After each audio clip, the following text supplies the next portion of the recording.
Welcome back to the channel, guys. So the bottom line on doing a desert tour in Wadi Rum is you've got lots of options. What we've opted for is a full day tour. That's a minimum 6 hours, but we're actually gonna go a little bit longer than that until after sunset. We paid about $70 US for this tour. It's just me and Maggie. We didn't pay for the private tour, but it's just us. There's lots of short options for cheaper prices, 2 hours and 3 hours, but from what we've been told, talking to people, those are really hectic, like driving really fast, Jeeps crisscrossing and buzzing across the desert. They're trying to get you to at least 2 or 3 different locations before your tour's over. So if we had one recommendation, it would be do the full day tour and take it kind of leisurely and see everything. Enjoy this landscape.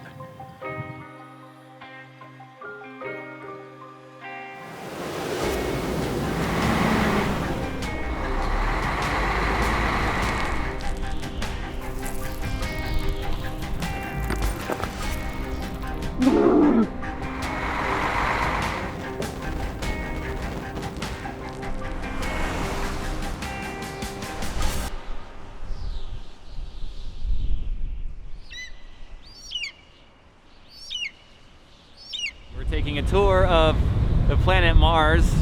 This is 2,000 years in the future when we've colonized everything. This is so I can breathe the atmosphere, and it's quite cold on Mars. Our driver and our guide for today is Yazin. He's a very nice gentleman.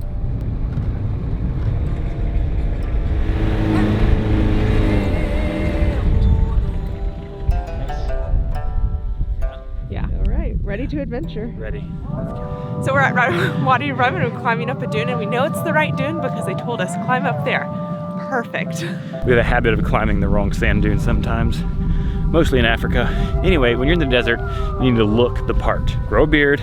Doesn't matter if you're a man or a woman. Grow a beard, wrap your head up, wear sunglasses.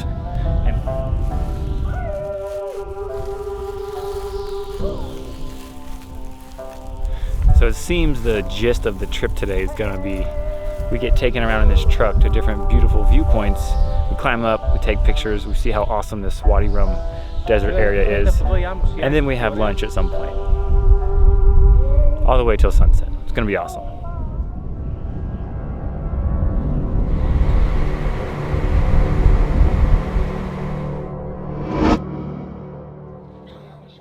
So our second stop's this Bedouin Tent, and they gave us some Bedouin hospitality, they said, which is essentially free tea.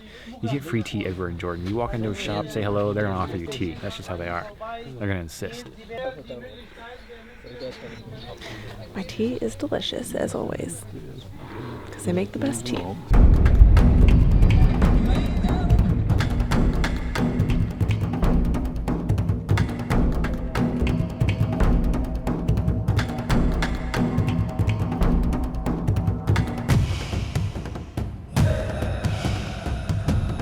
Great success.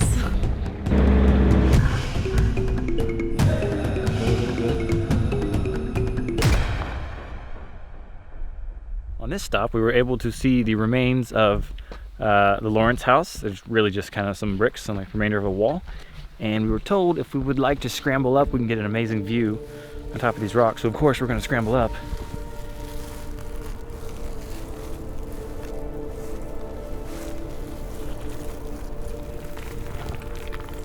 If Maggie has a sport at all, that is her sport, it is rock climbing. So I've learned from the best here. I've become very proficient at climbing with one hand because the camera is always in this hand. So I have my left hand, my 2 feet. And I'll tell you the most important thing in climbing, when climbing with one hand and a camera, is foot placement.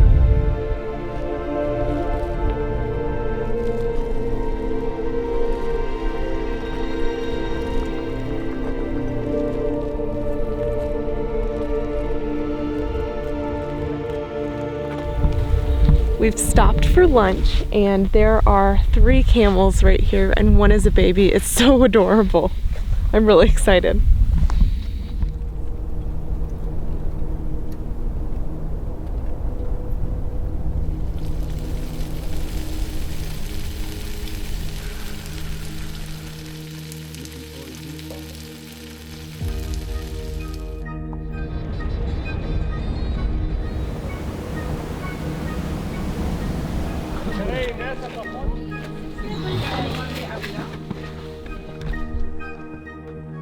So on your Wadi Rum tour, some places it'll be just you if you do an all-day tour. Some places will be very popular and very crowded because they're on all the tours, like the 2-hour tours, 3-hour tours. Everyone comes to like this arch, and in fact, the stone is kind of like a sand dune. There's like footprints carved out from hundreds of thousands, millions of people climbing this. I don't know. I think we get a lot of visitors here, so it's very popular. But you get really cool photos from the bottom.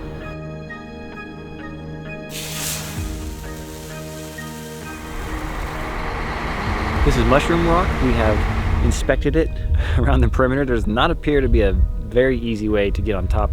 If you're a super competent climber or you have climbing shoes, probably could get on top. I wouldn't do it without crash pads or some kind of safety gear. You know us, if there's a way to get on top, we would get on top. Also, I hope if you do this, when you do this, that you come across a herd of camels. I don't know if herd's the right, I don't know what you call a group of camels. It's probably something crazy like a lavender of camels or something crazy like that, I don't know. But if you come across a herd of camels, hopefully your tour guide has some snacks to give them, because they will approach you if you stop, because they know that you got snacks. Here, you go. Here, let me. Okay. Would you like some? Okay. Hi. You're really intimidating.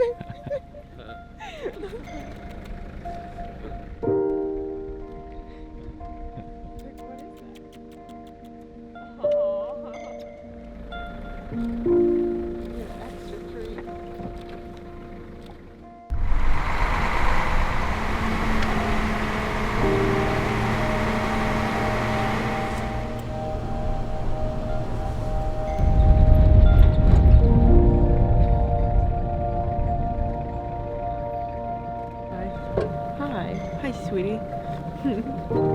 Hi.